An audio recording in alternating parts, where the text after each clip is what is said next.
안녕하세요. 법무법인 주한의 홍승훈 변호사입니다. 오늘의 의뢰인 질의사항을 살펴보겠습니다.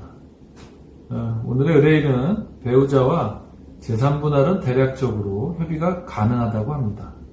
다만 자녀와 배우자의 친밀도가 낮아서 의뢰인 없이 면접교섭이 이루어질 경우에는 자녀가 불안해하는 등 심리적으로 다칠까봐 면접교섭 과정이 우려된다고 하셨고, 자녀 양육에 대한 양육비 다툼도 있다고 하셨습니다.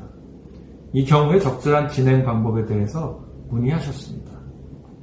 이런 사안은 우선 주요 합의사항인 양육 조건에 대하여 다툼이 있으므로 협의이혼이나 조정이혼은 적절하지 않습니다.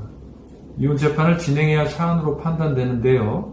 다만 이혼 재판의 가장 주요 부분인 재산분할 협의가 된 상황이라면 재판 과정에서 일부 조정을 통해 재산분할 부분은 미리 확정할 수도 있습니다. 결국 당사자 간에 재산분할 부분이 합의된다면 변호사 비용의 대부분인 재산분할 부분은 미리 비용을 대폭 줄일 수도 있는 것입니다.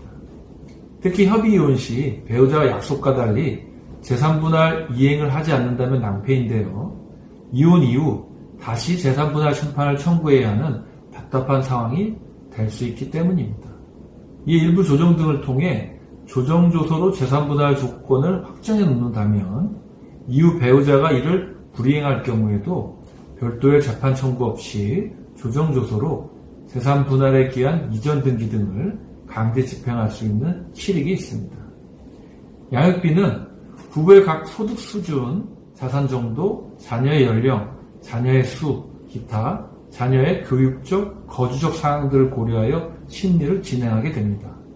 특히 배우자와 자녀 간의 친밀도가 낮아 면접교섭이 원활하게 이루어지기 어려운 경우라면 법원의 조정 조치를 통해 소송기간 동안 법원 시설을 이용한 기관 면접교섭 등으로 면접교섭 적응을 위한 충분하고도 지속적인 기회를 갖고 그 결과를 확인한 이후에 판결을 받을 필요가 있습니다.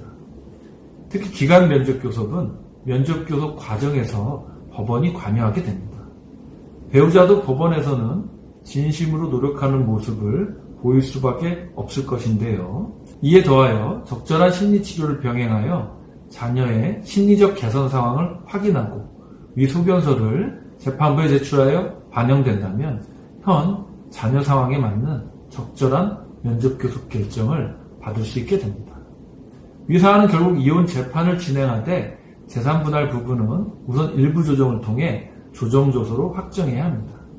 양육 부분은 조정조치를 통해 양육환경조사, 기관 면접교섭 등을 충분히 진행하고, 양육비는 배우자의 소득 수준 등에 대한 정확한 심리를 통해 적정한 양육비를 인정받아야 될 것으로 보입니다.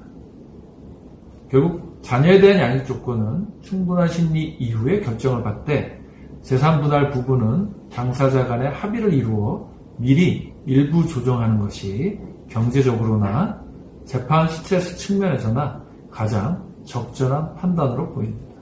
감사합니다.